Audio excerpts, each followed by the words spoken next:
నెల 5న శ్వాస తీసుకోవడంలో ఇబ్బంది తలెత్తడంతో ఆసుపత్రిలో చేరిక. స్టంట్ వేసిన స్టార్ ఆసుపత్రి వైద్యులు.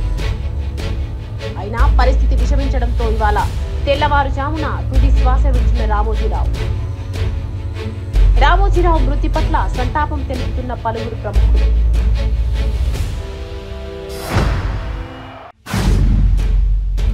ఈనాడు సంస్థల అధినేత రామోజీరావు కన్నుమూత. ఈ నెల 5న శ్వాస తీసుకోవడంలో ఇబ్బంది తలెత్తడంతో ఆసుపత్రిలో చేరిక. స్టంట్ వేసిన స్టార్ ఆసుపత్రి వైద్యులు. అయినా పరిస్థితి విషమించడంతో ఇవాళ తెల్లవారుజామున తుది శ్వాస విడిచిన రామోజీరావు. రామోజీరావు మృతి పట్ల సంతాపం తెలుపుతున్న పలువురు ప్రముఖులు.